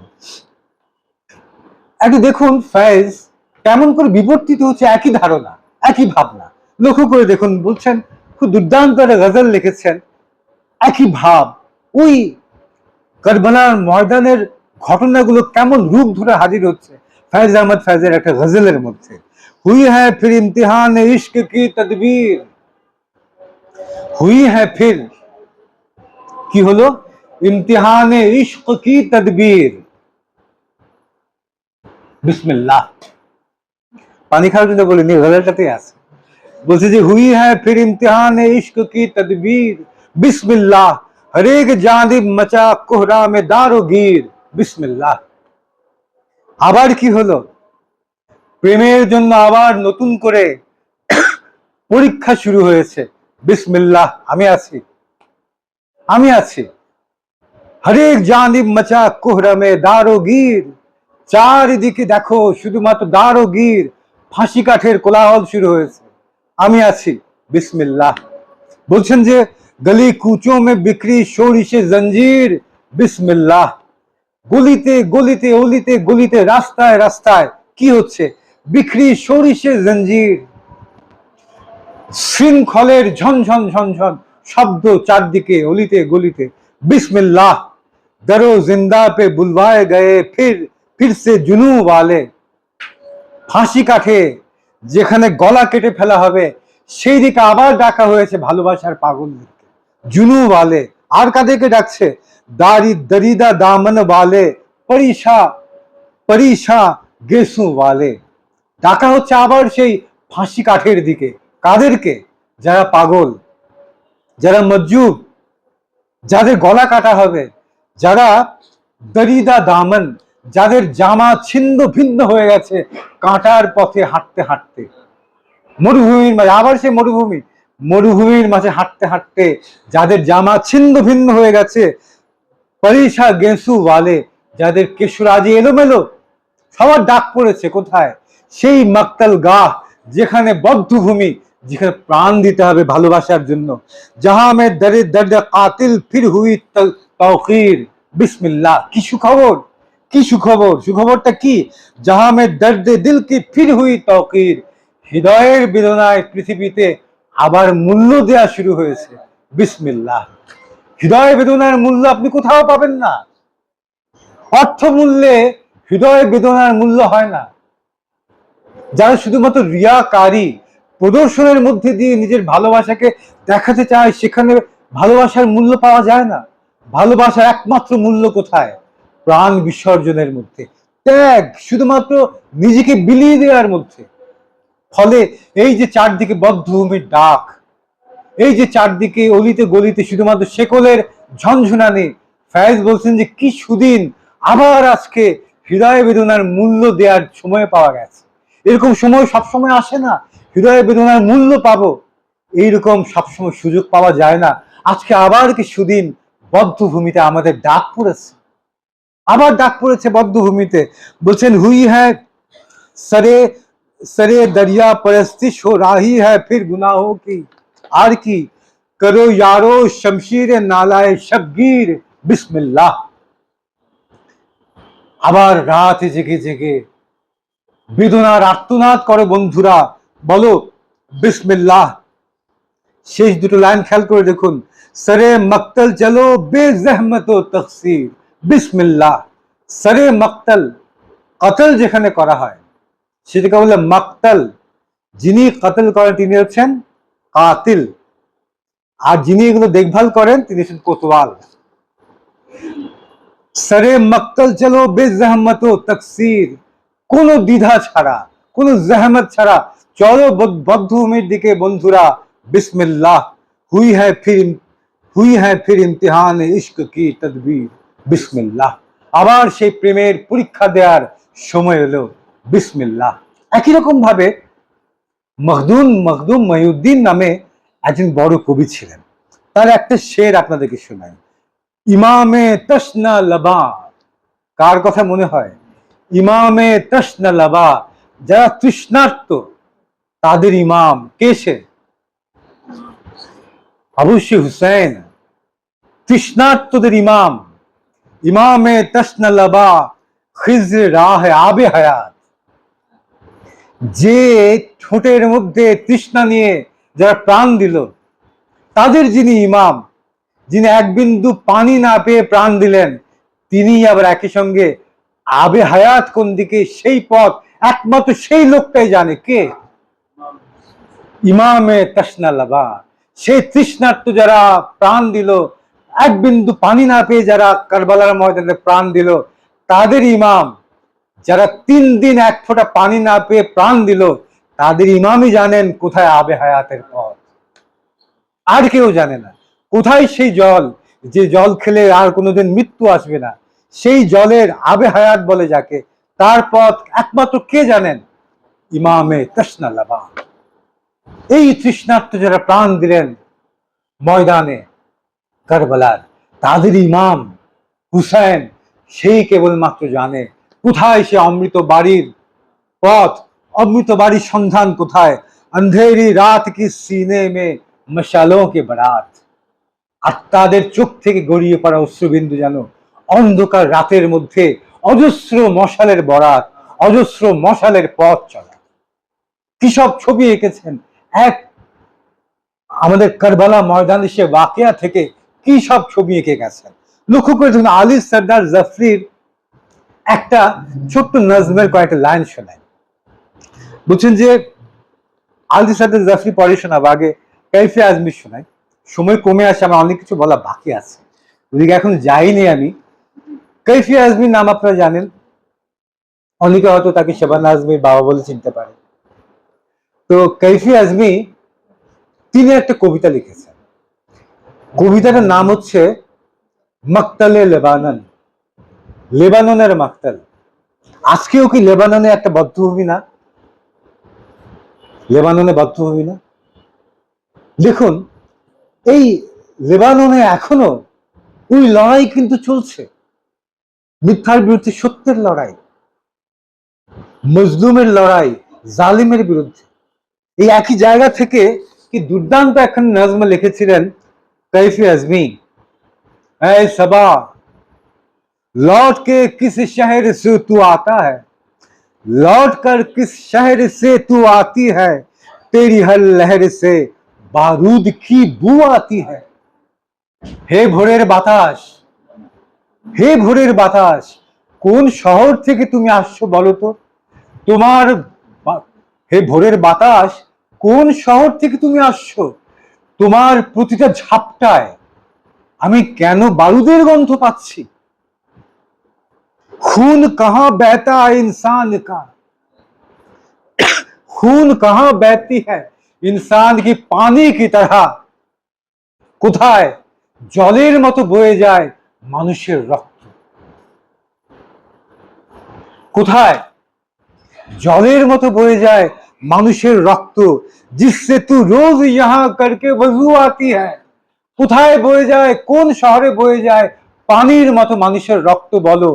কোন সে শহর যে শহরে মানুষের পানির মতো বয়ে যাওয়া মানুষের রক্তে অজু করে প্রতিদিন ভোরে তুমি আমার দুয়ারে আসো? কি ভয়াবহ ছবি, কি ভয়াবহ ছবি। তিনি বলছেন धज्जियां तूने मकानों की गिनी तो होगी, বোমায় বিধ্বস্ত সেই ঘর বাড়িগুলো কতগুলো ধসে পড়েছে। धज्जियां तूने मकानों की गिनी तो होगी, কতগুলো বাড়ি বোমার আঘাতে ছিন্ন বিচ্ছিন্ন হয়েছে, নিশ্চয়ই তুমি গুনেছো, নিশ্চয়ই তুমি গুনেছো। এখন প্রশ্নটা করছে, ইউ হি লট আতি হ্যাঁ ইয়া করকে রফু আতি হ্যাঁ। তুমি কি বাড়ি শূন্য, বোমার আঘাতে আঘাতে ছিন্ন বিচ্ছিন্ন বাড়িগুলো নিশ্চয়ই তুমি গুনেছো। ওই ছেঁড়া আঁচল কি তুমি শুধু দেখে এলে, নাকি ছেঁড়া আঁচল সেলাই করে দিয়ে এসেছো? কি ছবি!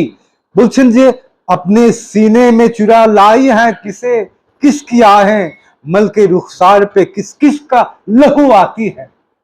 তুমি বুকের মধ্যে, হে ভোরের বাতাস, ভোরের বাতাস তো হবে ঠান্ডা। কাইফি আজমি বলছেন, হে ভোরের বাতাস, তোমার আজকে তোমার এত উষ্ণ কেন? ভোরের বাতাস এত গরম কেন? তুমি তোমার বুকের মধ্যে কোন নির্যাতিত, কোন জুলুম বা আজকে জুলুম হয়েছে যার উপর, কোন মুজলুমের দীর্ঘশ্বাস, হে ভোরের বাতাস তুমি তোমার বুকে লুকিয়ে রেখেছো। নইলে ভোরের বাতাসটা এত গরম হওয়ার কথা না। আর বলছে, মলকে রুখসার পেয়ে কিসকা লহু আতি হ্যায়, হে ভোরের বাতাস তোমার মুখ এত লাল কেন? তুমি কার রক্ত নিজের মুখে মেখে এসেছো? কার রক্ত?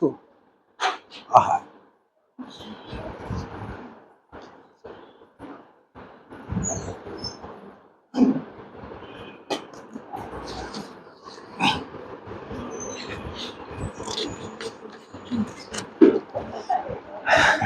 সামনে জাগে কিন্তু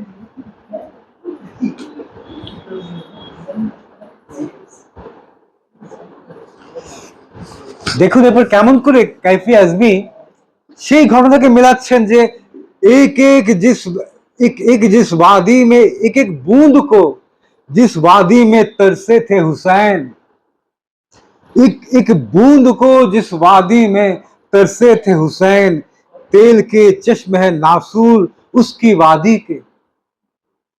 যে মরুভূমিতে একটা বিন্দু জলের জন্য দীর্ঘশ্বাস ফেলেছিলেন হুসাইন, আজকে সেখানে গিয়ে দেখো এক একটা তেলের খনি, যেন সেখানে সে মজলুমদের রক্ত ক্ষত থেকে গড়িয়ে পড়া রক্তের মতো।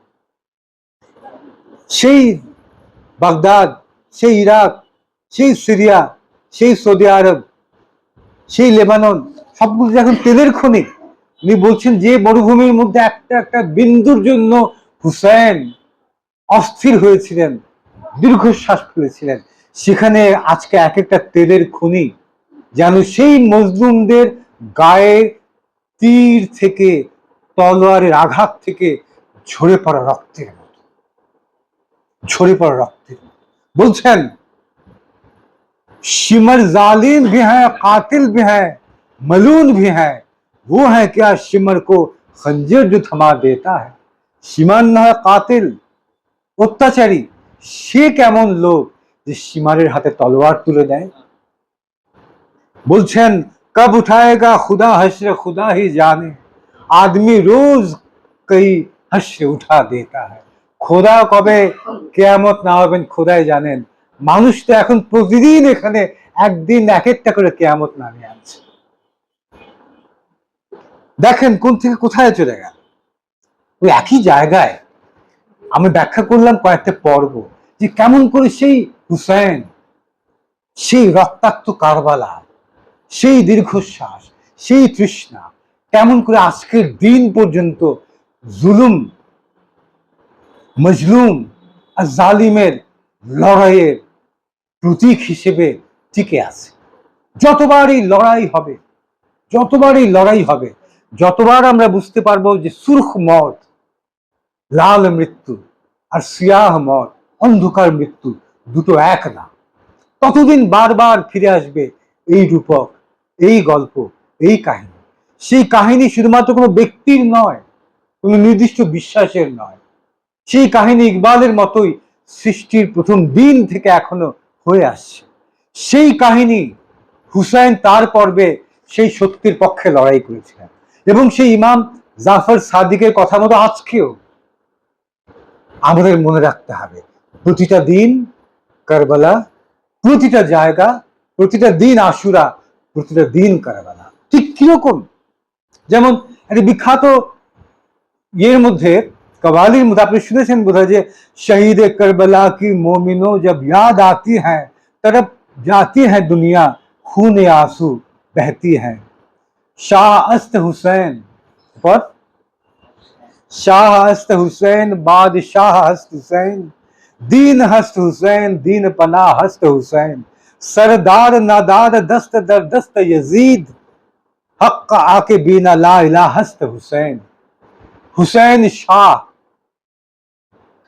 একই সঙ্গে বাদশাহ হুসেন, হুসেন ধর্ম, ধর্মের আশ্রয় হুসেন, মাথা দিয়ে দিল শত্রুর কাছে, সরদাদ মাথা দিয়ে দিল, নাদাদ দস্ত দর দস্ত ইয়াজিদ, হুসেন নিজে মাথা দিয়ে দিলেন কিন্তু ইয়াজিদের হাতে হাত দেননি, ইয়াজিদের হাতে হাত রাখেননি, তার বিনিময়ে বরং মাথা বিলিয়ে দিয়েছেন তিনি। ফলে এতে সত্যি কথা যে লা ইলাহা বলতে যা বুঝো তার প্রকৃত প্রতিচ্ছবি হচ্ছেন হুসেন। লক্ষ্য করে দেখুন, তারপর বলছে সজদে মে সর कटाने को आखिर कटा दिया, सजदे में सर कटाने को आखिर कटा दिया लेकिन खुदा की नाम का डंका बजा दिया। सजदार মধ্যে নিজের মাথা বিলিয়ে দিলেন। তোমরা ভাবছো এতেই শেষ? না, ওই মাথা বিলিয়ে দেওয়ার মধ্যে তিনি खुदा के नाम का डंका बजा दिया, खुदाর নামের ডঙ্কা বাজিয়ে দিয়েছেন। ফলে दीद की गर तलाश है, দেখা চাও তুমি, দর্শন চাও তোমার মাসুকে, তাহলে কি করতে হবে? दीद की गर तलाश है सर को झुका नमाज में, दीद की गर तलाश है सर को झुका नमाज में, दिल से खुदी को भूल कर खुद को मिटा नमाज में।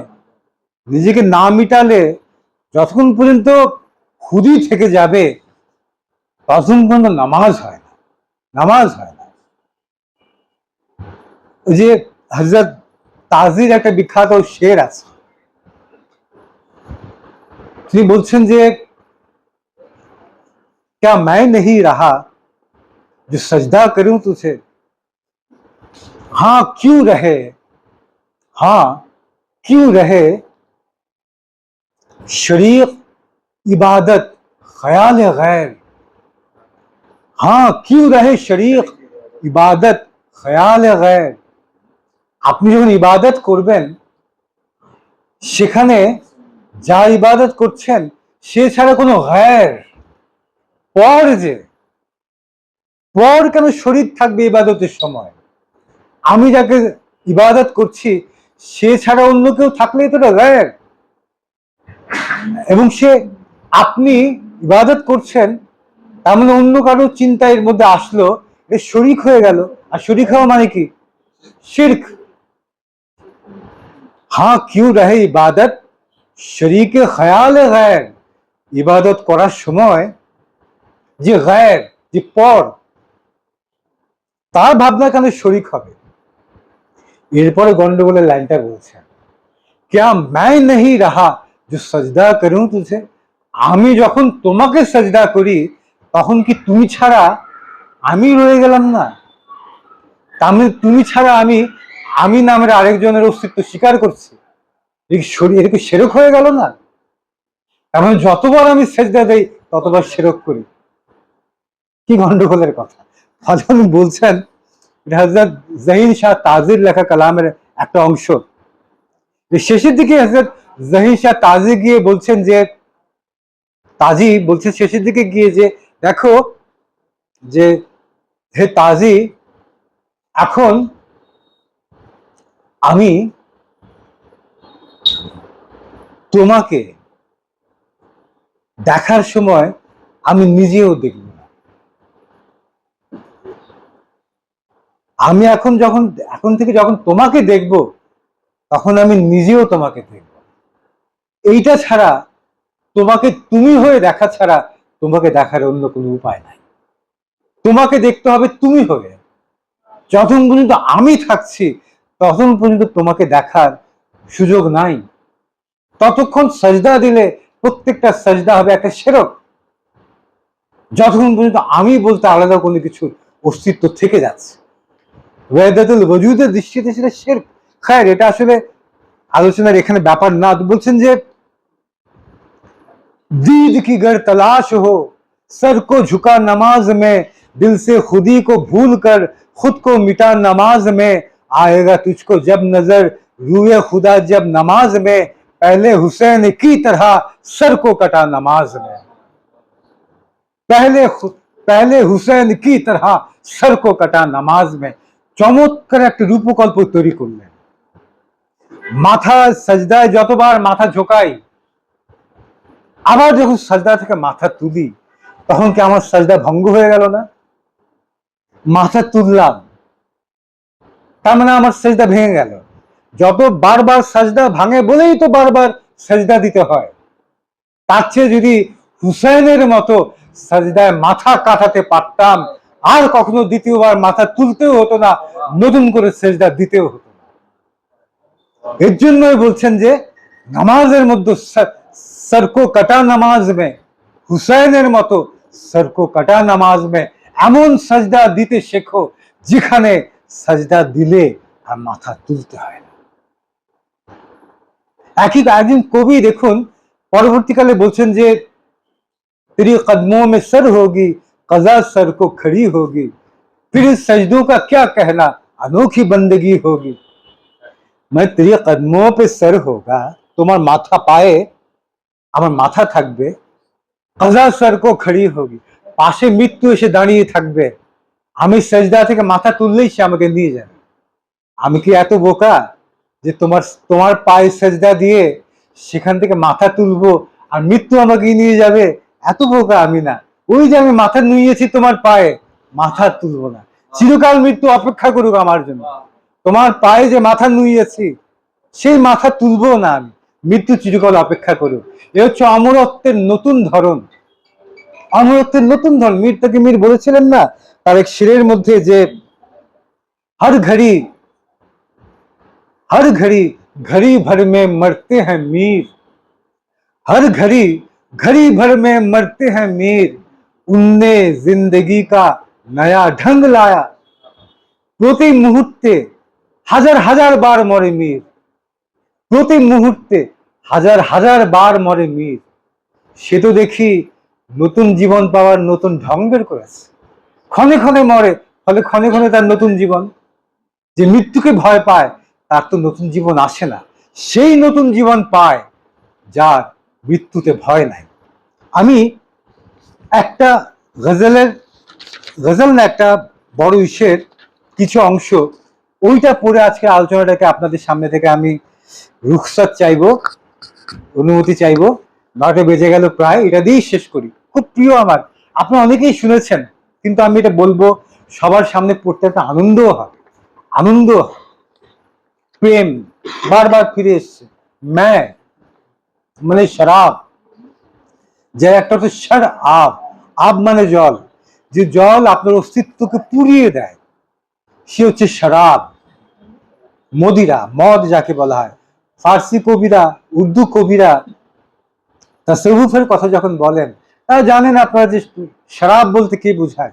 সাকিকে, সাকি হচ্ছে সে, মানে ইরান যখন দখল করলো আরবরা, তার আগ পর্যন্ত ইরানে মদিরা মানে মদ খুব পবিত্র পানীয় হিসেবে গৃহীত হতো। সবাই এটা খাবার অনুমতি ছিল না। বিশেষ দক্ষ লোকরা, সাধনায় যারা বিশেষ স্থান অর্জন করেছেন, তাদের কেবলমাত্র অধিকার ছিল মদের গ্লাসে চুমুক দেয়, সবসময় না। এবং সেটা হতো কিভাবে?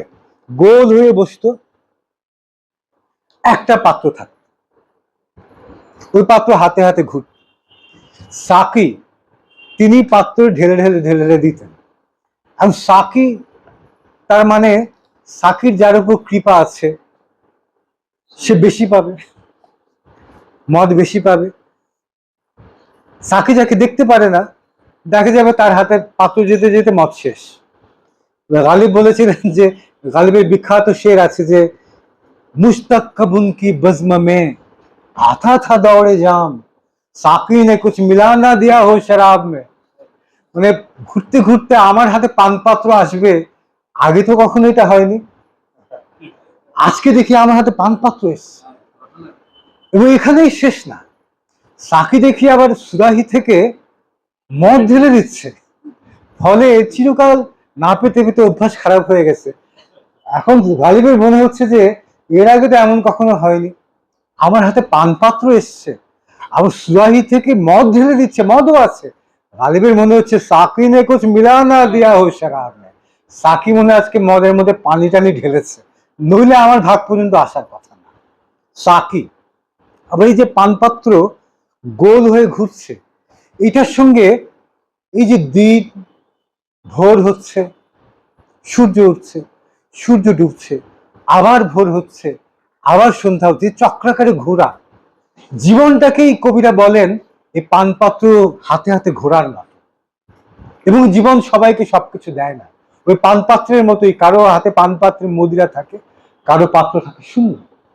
আবার সূর্য ওঠা, এটাকে নিয়ে মীর তাকি মেয়েকে দুর্দান্ত শের বলেছিলেন যে, गोर किस दिल जले का है ये फलक, गोर किस दिल जले का है ये फलक, सुबह एक शोला यहां से उठता है। প্রতিদিন ভোরবেলা ওই দিগন্তে লাল আগুনের মতো একটা সূর্য ওঠে। মীর বলছেন এই প্রতিদিন ভোরে পূব দিগন্তে একটা আগুনের গোলা বের হয়, কেন? মীর বলছেন এই পূবের আকাশ কি তাহলে কোন প্রেমে হৃদয়ে পুড়ে গেছে এমন কোন প্রেমিকের কবর? এই পূবের আকাশ, ওখান থেকে প্রতিদিন একটা আগুনের গোলা বেরোয় কেন প্রেমিকের হৃদয়ের মতো? বোধহয় পূবের আকাশ কোনো হৃদয় পোড়া প্রেমিকের কবর। হ্যাঁ, সাকির কথা প্রসঙ্গ আনতে গিয়ে একথা বললাম। প্রথমে দেখুন বলছে, ইয়ে দৌড় জব তক চলে চলায় যা, ইয়ে দৌড়, দৌড় মানে ঘূর্ণন, হাতে হাতে পানপাত্র ঘুরছে, যতক্ষণ সম্ভব পানপাত্র ঘুরুক, চলতে থাকুক। তেরে কুরবান সাকি আলম, সাকি যে হাতে হাতে পানপাত্র দেয়, সাকি আলম মানে খোদা, জগৎকে যিনি পানপাত্র পূর্ণ করে দিচ্ছে জগতের হাতে হাতে, সাকি আলম, খোদাকে বলছেন ইয়ে তেরে কুরবান সাকি আলম, তোমার দোহাই হে সাকি আলম, খুদাকে বলছেন ইয়ে মে ইশক হ্যাঁ, প্রেমের মদিরা পিলায়ে যা, পিলায়ে যা, दो प्याले भर के दे साकी मैं गुलफाम की, दो प्याले, दो प्याले भर के दे साकी मैं गुलफाम की। দুটো পাত্র কেন, দুই পাত্র কেন? গুলফাম মানে গোলাপের মতো রং, সুগন্ধ যে মদিরা। সাকিকে বলছেন যে দু প্যালি ভরকে দে সাকি मैं গুলফাম কি, যে গোলাপের রং, গোলাপের মতো গন্ধ যে মদিরার, আমার দুই পাত্র পূর্ণ করে দাও। কোন দুই পাত্র? এই দুই পাত্র হচ্ছে আপনার দুই চোখ, যে দুই চোখ দিয়ে জগৎকে দেখতে শিখবেন আপনি। এই প্রতিদিন জগতের যে নেশা, টাকা পয়সা চাকরি ধন দৌলত গাড়ি বাড়ি, এইটা একটা নেশা।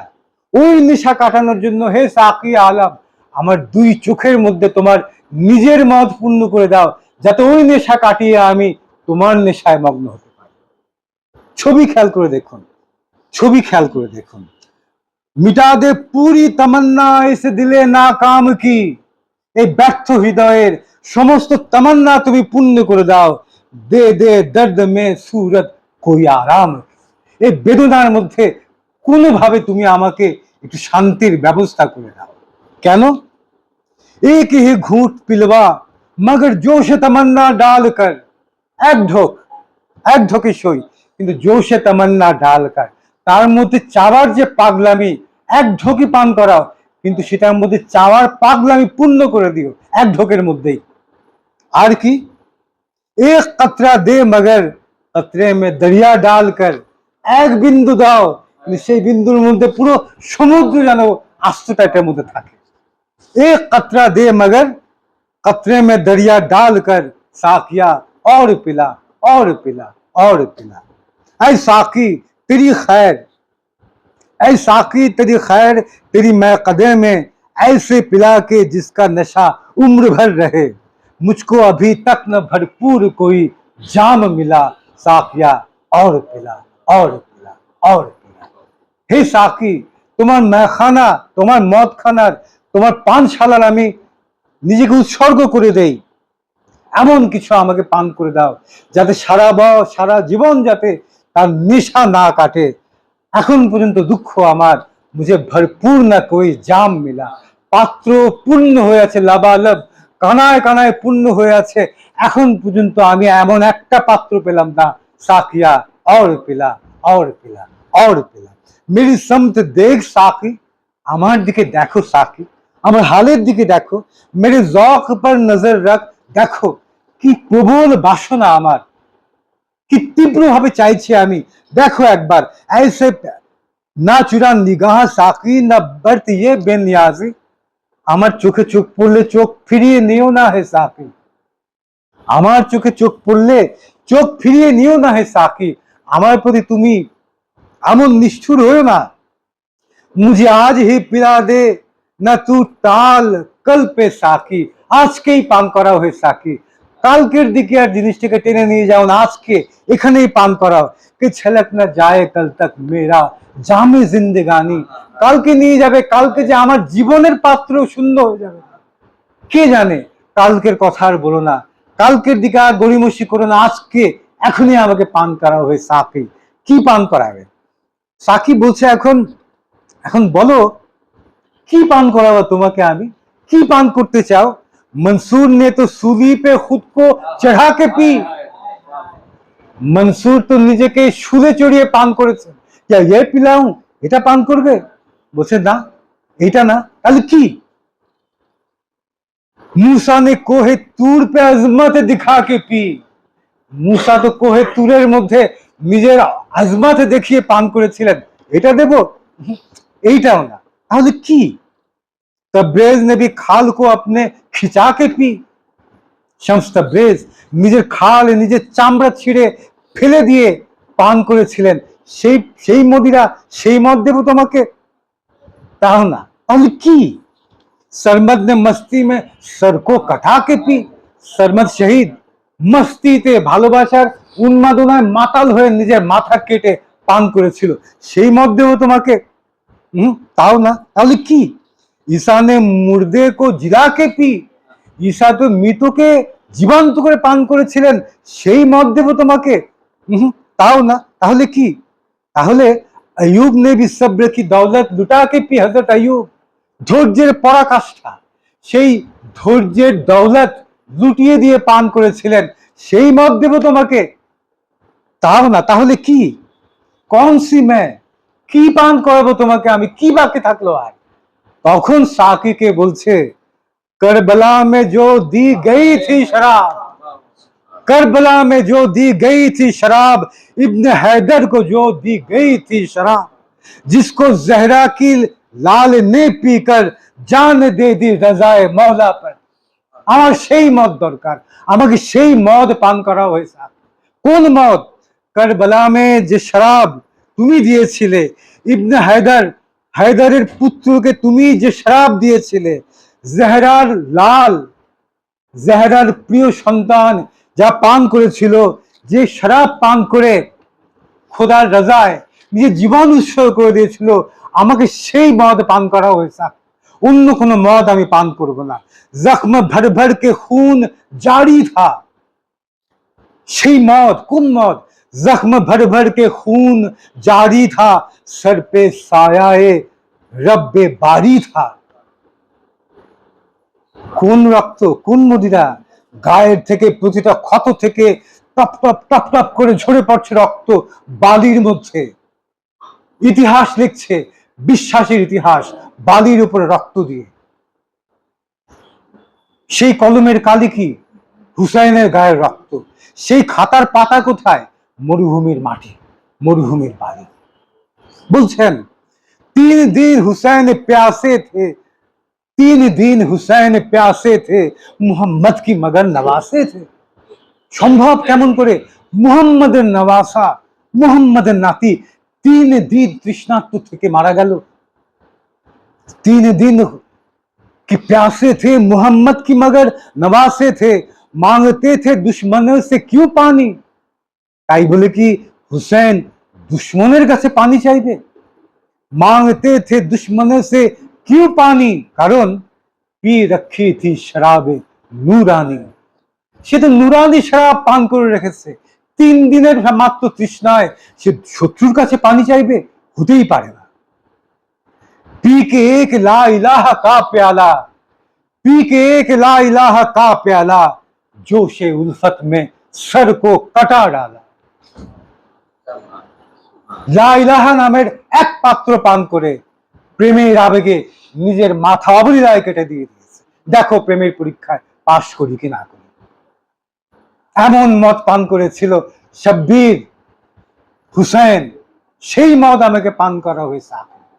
যে মদ পান করলে, লা ইলাহা নামের পাত্র থেকে এক ঢুক পান করলে প্রেমের উত্তেজনায়, প্রেমের ভালোবাসার তীক্ষ্ণতায় অবলীলায় নিজের মাথা কেটে দিয়ে দেওয়া যায়, কোনো কষ্ট হয় না। ফলে খুনে আহলে রসুল কা সদকা, সাকি তবু রাজি হচ্ছে না। এই শরাব এত সহজে দেয়া যাবে না, সাকি তবু রাজি হয় না। তখন বলছেন সদকা, দোহাই দিচ্ছে। কিসের দোহাই?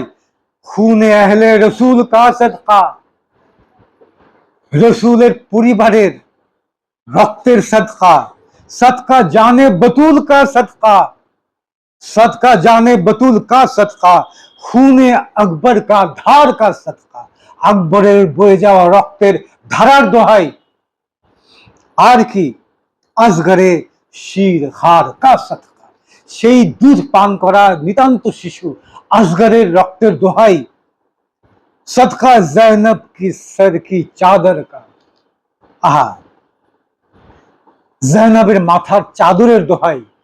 সাকিকে বলছে আর কি দোহাই দিব আমি? জয়নবের মাথার যে চাদর, সেই জয়নবের মাথার চাদরের দোহাই। সদকে উজড়ে হুয়ে ঘর কা সদকা, এই যারা মারা গেল তাদের উজাড় হয়ে যাওয়া ঘরের সদকা। হে সাকি, সাকিয়া দে वही শরাব মুঝে, আকুতি শেষবারের মতো, হে সাকি আমাকে সেই শরাব দাও। साखिया दे वही शराब मुझे, जब्त की अब नहीं है ताब मुझे, আর ধৈর্য নাই আমার হে সাকি, আমি আর দোহাই দিতে পারবো না। ফলে एक दो जाम तो आलम को अभी और पिला, জগৎকে কি তুমি হুসেনের পর তৃষ্ণার্ত রেখে দেবে? আর অন্তত দয়া করো, জগৎকে আর 2-1 বারের জন্য তুমি হলেও, আর 2 গ্লাস হলেও, আর 2 পাত্র হলেও সেই মদিরা পান করাও, সেই মদ পান করাও। সাকিয়া और पिला और पिला और पिला। বারবার যখন আপনি এই ঘটনার কাছে আসবেন, তাকিয়ে দেখবেন চারদিকে। এই যে বাচ্চাগুলো মারা গেল মিনাব নামে স্কুলটাতে, 6 বাচ্চা মেয়ে, মনে কি হচ্ছে না সেই লড়াই আবার ফিরে আসছে, সেই লড়াই আবার ফিরে আসছে। আবার যখন দেখুন এই যে ভারতে যখন নিরীহ দলিতরা, শুধুমাত্র সে দলিত হওয়ার কারণে ঘোড়ায় চড়েছে কেন বিয়ের সময়, পিটিয়ে মেরে ফেলা হচ্ছে। একই জুলুম, একই জালিমের চারদিকে প্রতাপ। গাজায় যখন 60,000 70,000 মানুষকে মারা হচ্ছে, 30,000 40,000 শিশুকে মারা হচ্ছে, হাসপাতালের মধ্যে বোমা ফেলা হচ্ছে, তখন কি মনে হয় না ওই একই লড়াই, একই লড়াই? তখন কি বারবার মনে হয় না সেই একই কথা? প্রতিটা দিন আশুরা, প্রতিটা দিন কারবালা। এখন এই দেখার চোখ থাকতে হবে, শুধুমাত্র দেখে ভাবা এই লড়াইয়ের আমি কেউ না, তাহলে আপনার জন্য এক মৃত্যু অপেক্ষা করছে, সিয়াহ মত, কালো মৃত্যু। আর যদি আপনি দায় নিতে জানেন, হুসাইনের মতো দায় নিতে যাওয়া কি দরকার ছিল? তার কি দরকার ছিল? শুধুমাত্র যদি বায়াত গ্রহণ করতে নিজে ইয়াজিদের কাছ থেকে, তাহলে কি হতো? সবকিছুর মালিক তিনি, শুধুমাত্র তিনি বলতে যা ঠিক আছে, ইয়াজিদ যা করছে এটা ঠিক আছে, এইটুকু বললেই হতো।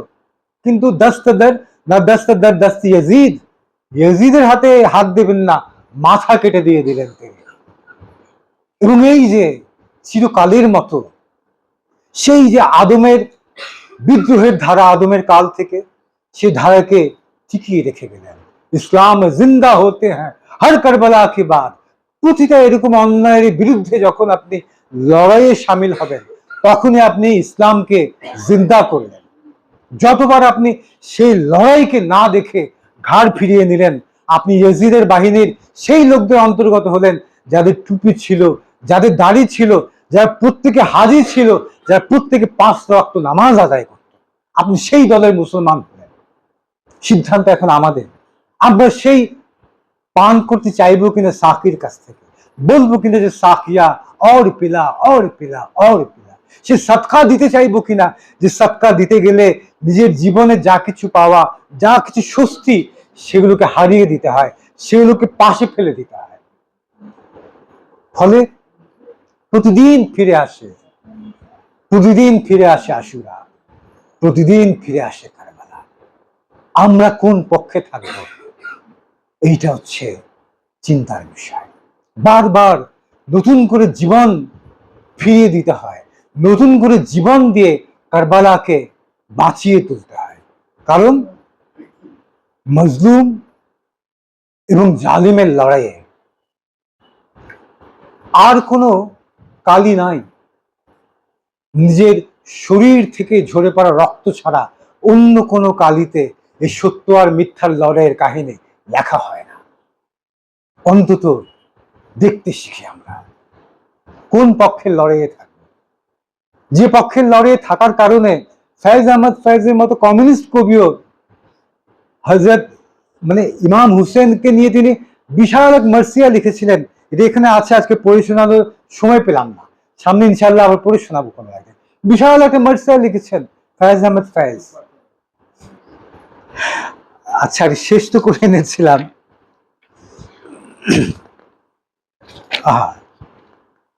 হ্যাঁ, অর্থ করবো না কিন্তু। रात आए हैं शब्बीर पे यलगारे बला है, साथी न कोई यार न गमखार रहा है, मोनिस है तो एक दर्द की घनघोर घटा है, मुशफीक है तो एक दिल धड़कने की सदा है, तन्हाई की गुर्बत की परेशानी की सब है, ये खानाए शब्बीर की वीरानी की शब है। दुश्मन की सिपाह ख्वार में है मदखूश पड़ी थी, पल भर को किसी ना इधर आंख लगी थी, हर एक घड़ी आज कयामत की घड़ी है, ये रात बहुत अहले मोहम्मद पे खड़ी है, राह रह के बुका अहले हरम करते थे ऐसे, थम थम के दिया आखिर शब जलते हो जैसे। ফয়েজ আহমদ ফয়েজের লেখা মার্সিয়া, বিশাল বিশাল অনেকগুলো বান্ড, 8-10টা বান্ড আছে এটা। তো আমি বলতে চাচ্ছি, এই ঘটনা, এই কারবালার ময়দান সৃষ্টি শুরু থেকে হয়ে আসছে।